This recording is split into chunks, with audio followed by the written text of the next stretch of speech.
একদিকে এক নগর যার বুকে শুধুই শান্তি, আর অন্যদিকে এক আরোহণ যা জড়িয়ে আছে মানব অস্তিত্বের সংগ্রামের সাথে। আজ আমরা সূরা আল বালাদের গভীরে প্রবেশ করব, যেখানে পবিত্র শপথ আর কঠিন বাস্তবতার এক শক্তিশালী চিত্র আঁকা হয়েছে। পবিত্র কোরআনের ৯০তম সূরা শুরু হচ্ছে এক গভীর ভাবগাম্ভীর্যপূর্ণ শপথ দিয়ে। এই শপথ আমাদের মনোযোগকে সরাসরি এক বিশেষ স্থানের দিকে নিয়ে যায়, এক পবিত্র নগর। এখানে কোনো সাধারণ সত্তা নন, বরং আল্লাহ সুবহানাহু ওয়া তাআলা স্বয়ং শপথ করছেন।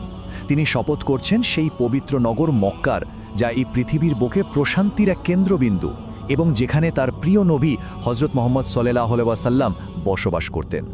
কিন্তু কেন এই নগর এত পবিত্র? এর মাহাত্ম্য আসলে অতুলনীয়।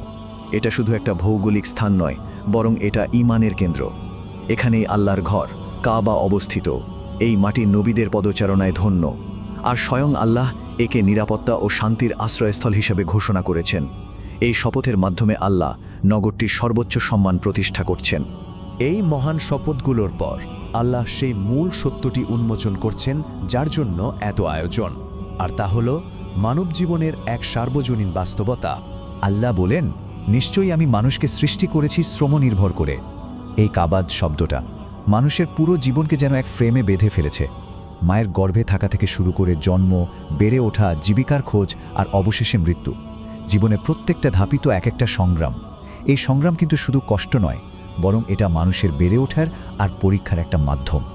জীবন কখনোই সহজ নয়, এটা এক অন্তহীন ক্লান্তিকর পরিশ্রমের ধারা। কিন্তু জীবনের এই কঠিন বাস্তবতার সামনে দাঁড়িয়ে মানুষ প্রায় কি করে? সে অহংকার আর আত্মম্ভরিতার পথ বেছে নেয়।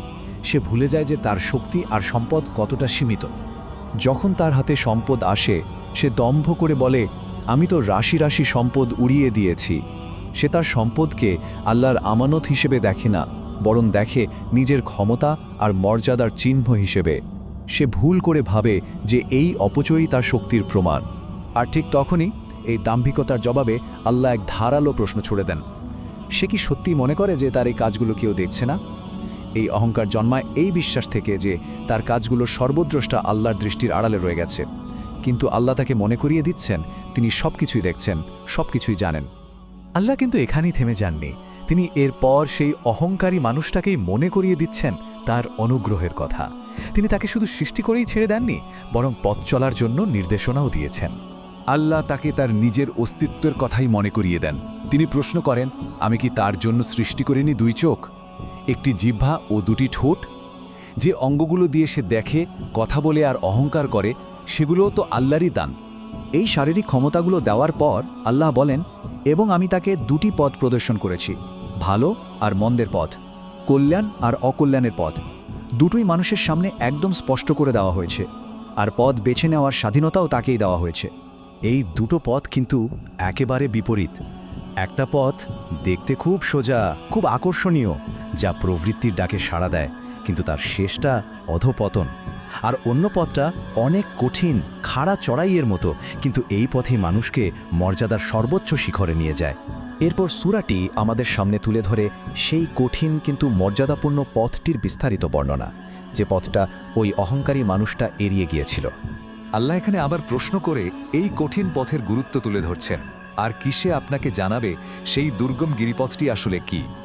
এই প্রশ্নটা আমাদের ভেতরে এক তীব্র কৌতূহল জাগিয়ে তোলে।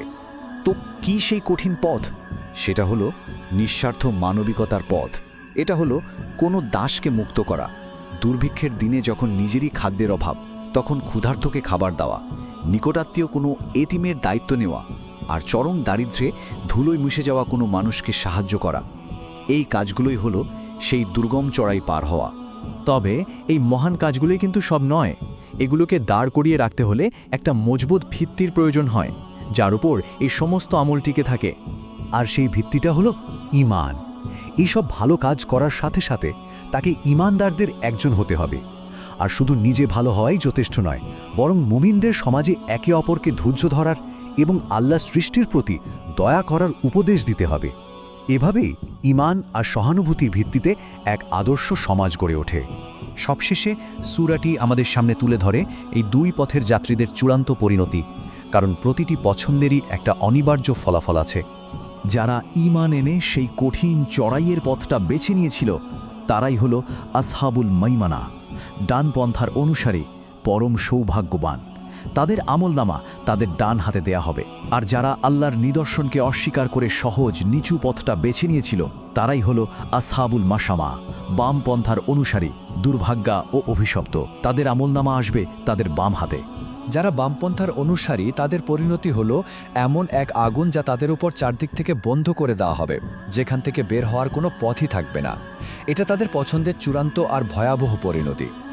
জীবন মানেই সংগ্রাম, আর এই সংগ্রামের ময়দানে আমাদের সামনে দুটো পথ রাখা আছে। একটি সহজ কিন্তু তার শেষ পরিণতি ধ্বংস, অন্যটি দুর্গম কিন্তু তার শেষে রয়েছে সাফল্য। সূরাটি শেষ হচ্ছে এক অমোঘ প্রশ্ন দিয়ে, যা আমাদের প্রত্যেকের জন্য। কোন পথটি বেছে নেওয়া হবে, সিদ্ধান্তটা আমাদেরই নিতে হবে।